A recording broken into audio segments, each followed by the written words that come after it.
Everyone, welcome to grow skills. आज हम पढ़ने वाले हैं क्लास 4-5 की मैथ्स वर्कशीट, जिसमें हम डिस्कस करेंगे लाइंस, एंगल्स और सर्कल के बारे में।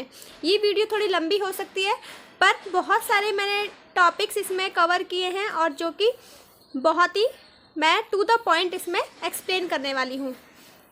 तो सबसे पहले हमारा टॉपिक है पॉइंट। पॉइंट हम किसे कहते हैं?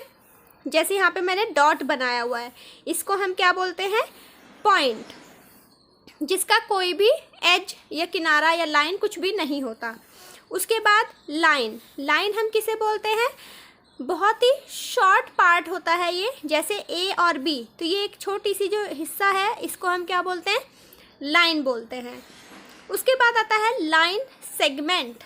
लाइन सेगमेंट क्या होता है? एक पार्ट ऑफ द लाइन। कोई भी एक लाइन है, अगर उसमें से हमने छोटा सा पार्ट लिया है उसका, तो उसको हम बोलते हैं लाइन सेगमेंट, और इसको हम ए और बी या कोई भी नंबर से हम इस तरह से नेक्स्ट आता है रे। व्हाट इज रे? रे क्या होता है? एक लाइन का ही एक पार्ट होता है, ठीक है, जिसका एक ही एंड पॉइंट होगा। जैसे यहाँ से हमने स्टार्ट किया, ये एक एंड पॉइंट है और ये इन्फिनिटली दूर तक जाएगा, ठीक है, और ये जो है इसका हमेशा एक ही एंड पॉइंट होता है, इसको हम बोलते हैं रे। उसके बाद आता है प्लेन। प्लेन में क्या होता है? प्लेन आपका लेंथ और विड्थ दोनों से ही इन्फिनिटली इसको हम क्या कर सकते हैं? एक्सटेंड कर सकते हैं। और जो प्लेन होता है, जैसे बहुत सारी शेप्स होती हैं, इस तरह की जो शेप्स हैं, ठीक है, ये सब जो शेप्स होंगी इन सभी से रिलेटेड होता है, और इसको हम क्या बोलते हैं? टू डायमेंशन बोलते हैं। जितनी भी टू डायमेंशनल शेप्स होंगी वो इसमें आती हैं। उसके बाद आता है, ये तीन टर्म्स हैं जो हमें समझने होंगे। जैसे यहाँ पे पिक्चर बनाई हुई है मैंने, ये क्या बना हुआ है? ए ओ बी। अगर हम इसको डिस्क्राइब करें तो ये वाली जो लाइन है ओ बी, इसको हम पढ़ेंगे आर्म, ठीक है। जो दो सिरे होंगे किसी भी लाइन सेगमेंट के, ये जैसे ये रे जा रही है तो यहाँ पर इसको हम पढ़ेंगे आर्म, और दो आर्म है, ये एक इधर आ गई एक इधर आ गई, और बीच में जो जब यहाँ पर एंड पॉइंट पे ये क्या होंगी? जुड़ेंगी, तो उस एंड पॉइंट को हम बोलते हैं वर्टेक्स। और इन दोनों की आर्म को जोड़ने से जो ये बनेगा, यहाँ पर जो हम मेज़र करेंगे इस तरीके से, जैसे ये है, तो इस वाले कर्व शेप को हम बोलेंगे एंगल, ठीक है। तो ये कभी भी कंफ्यूज ना हो कि एंगल, आर्म, वर्टेक्स, इनमें क्या डिफरेंस है, तो इस पिक्चर्स के थ्रू हम समझ सकते हैं। उसके बाद आता है टाइप्स ऑफ एंगल्स।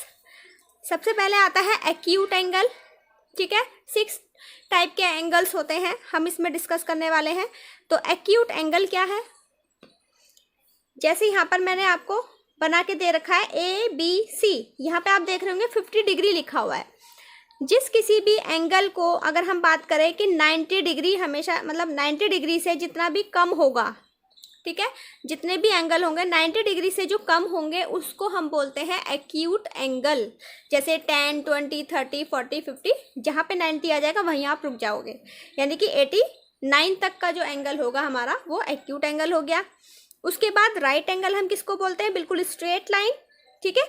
यहाँ पर ये जो लाइन आ रही है बिल्कुल ये इस तरह से क्या कहते हैं? परपेंडिकुलर होता है, और ये हमारा 90 डिग्री एंगल, तो राइट एंगल हम बोलते हैं 90 डिग्री को।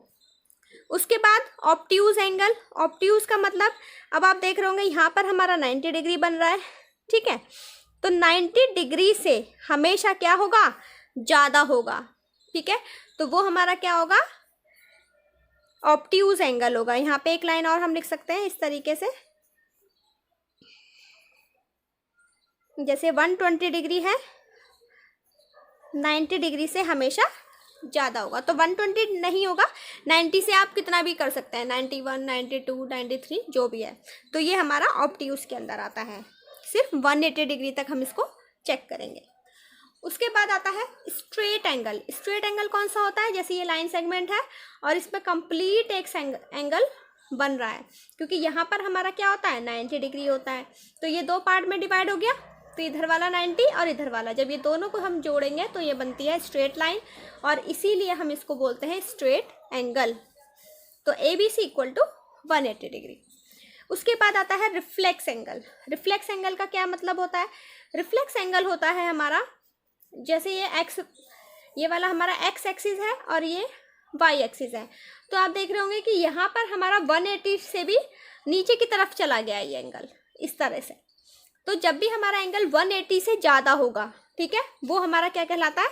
Reflex angle. उसके बाद लास्ट है complete angle. Complete angle means ये पूरा कंप्लीट, यानी 180 डिग्री प्लस 180 डिग्री कितना हो गया? 360 डिग्री। तो इसको हम बोलते हैं कंप्लीट एंगल। यहाँ से टर्न हुआ और वापस उसी पोजीशन पे आ गया, ठीक है। उसके बाद कुछ टर्म्स आते हैं जैसे कॉम्प्लीमेंट्री एंगल्स और सप्लीमेंट्री एंगल। दोनों में क्या डिफरेंस है?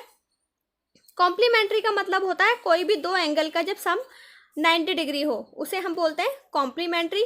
और सप्लीमेंट्री क्या होता है? जब भी कोई तीन एंगल्स का सम 180 डिग्री हो उसे हम बोलते हैं सप्लीमेंट्री। मैंने इससे रिलेटेड कुछ क्वेश्चंस रेडी किए हैं। जैसे फर्स्ट क्वेश्चन है, write the name of the following angles. अब यहाँ पर 44 डिग्री लिखा हुआ है। अभी मैंने बताया था एंगल्स के नाम बताए थे, एक्यूट, ऑब्ट्यूज, राइट, ठीक है। तो उसी के हिसाब से हम यहाँ पर देखेंगे। तो 44 कौन सा एंगल हो सकता है? 90 डिग्री से कम है, तो ये कौन सा एंगल हुआ? Acute angle. उसके बाद ये लिखा है 90, यानी कि राइट एंगल। 330 कौन सा एंगल था? 180 से ज़्यादा है ये, तो ये कौन सा एंगल हुआ? Reflex angle. और 180 किसके बराबर था? मतलब 180 डिग्री हम किसको बोलेंगे? स्ट्रेट एंगल को, ठीक है। इस तरीके से आप प्रैक्टिस करा सकते हैं। उसके बाद आता है राइट द कॉम्प्लीमेंट्री एंगल्स। अब यहाँ पर कॉम्प्लीमेंट्री एंगल्स हम कैसे निकालेंगे? कॉम्प्लीमेंट्री एंगल के लिए हम क्या करते हैं, ये 45 डिग्री हमें दिया हुआ है, इसका मतलब हमें एक और एंगल निकालना है। तो एक और एंगल निकालने के लिए 90 में से 45 को क्या कर देंगे? माइनस कर देंगे, तो हमारा दूसरा कॉम्प्लीमेंट्री एंगल निकल आएगा। तो क्या आ जाएगा? 45 डिग्री। ऐसे ही इसमें करेंगे, तो ये सेम प्रोसेस हमें इसमें स्टार्ट करना है। तो 90 माइनस 23 कितना आ जाएगा? 7, यानी कि 67। इस तरीके से हम कॉम्प्लीमेंट्री एंगल्स निकाल सकते हैं। उसके बाद आता है write the supplementary angles. Same process यहाँ करना है, पर यहाँ पर हम क्या यूज़ करेंगे? 180 डिग्री को, यानी कि 180 में से हम 78 को माइनस कर देंगे, ठीक है। तो हमारा क्या आंसर आ जाएगा? इस तरीके से हम माइनस कर लेंगे। यहाँ पर आ गया 0 और ये 102 आंसर। एक और देख लेते हैं, 180 माइनस 139, ठीक है। तो किस तरह से माइनस होगा? 141 डिग्री। तो अगर कॉम्प्लीमेंट्री निकालना होगा तो 90 में से माइनस करेंगे, सप्लीमेंट्री निकालना है तो 180 में से माइनस करेंगे। उसके बाद आता है write the pair of complementary and supplementary. अब पेयर हमें निकालना है, यानी कि अभी मैंने बताया था sum of two angles equal to 90 degree, that is complementary, ठीक है। और सम ऑफ 3 एंगल्स या 2 angles is 180 degree, that is supplementary. तो यहाँ पर हम चेक कर सकते हैं, ये 2 एंगल हैं, अब ये 90 से, तो अब यही हो गया। तो इसका मतलब अगर हम इन दोनों को प्लस करेंगे तो आप चेक करोगे 5 और 5 10, 5 और 2 7 और 1 8, 180 डिग्री आ गया। तो इसका मतलब क्या हुआ? ये हो गया आपका सप्लीमेंट्री, ठीक है। अब ये वाला यहाँ पर भी 90 से अबव है, तो हमें मतलब इजीली पता चल रहा है कि ये भी, इसका भी सम हमारा क्या है? 180 डिग्री है, ठीक है। तो ये भी आपका सप्लीमेंट्री हो गया। नेक्स्ट देख लेते हैं, इसका भी सम 180 डिग्री ही आएगा, क्योंकि ये इससे ज़्यादा है और हम इससे प्लस करेंगे तो यही आएगा। तो ये भी सप्लीमेंट्री हो गया, ठीक है। अब इन दोनों को प्लस करो तो ये हमारा आ जाएगा 90 डिग्री, ठीक है। तो ये कौन सा हुआ? कॉम्प्लीमेंट्री। तो इस तरीके से अगर हमें कॉन्सेप्ट क्लियर है तो हम इजीली फाइंड आउट कर सकते हैं। नेक्स्ट क्वेश्चन है फिल इन द ब्लैंक्स। यहाँ पर आता है angles are measured with the help of a. जब भी हम कोई एंगल मेजर करते हैं तो किससे मेजर करेंगे? प्रोटेक्टर से। ठीक है। The measure of A dash angle is 180 degree. तो मेजरमेंट अगर किसी का 180 डिग्री है, किसका होता है? Straight angle. स्ट्रेट एंगल का क्या होता है? 180 degree. Angles are measured in. Angle को हम किस में मेजर करते हैं? अभी मैं बोल रही हूँ 180 डिग्री, 90 डिग्री, है ना? तो हम किस में मेजर कर रहे हैं? डिग्रीज में। When two rays form an angle, their common end point is called the dash of the angle. जब भी टू रेज, मैंने ये चीज़ बताई थी अभी थोड़ी देर पहले, जब भी टू रेज क्या करेंगी? जुड़ेंगी एक एंड पॉइंट पर, ठीक है, तो हम उसको क्या बोलते हैं? वर्टेक्स। ठीक है, उसको हम बोलेंगे वर्टेक्स। सो फ्रेंड्स, ये थी मैथ्स की वर्कशीट। वीडियो अच्छी लगी हो तो प्लीज़ चैनल को सब्सक्राइब करें, वीडियो को लाइक करें और शेयर करें। मिलते हैं अगले वीडियो में।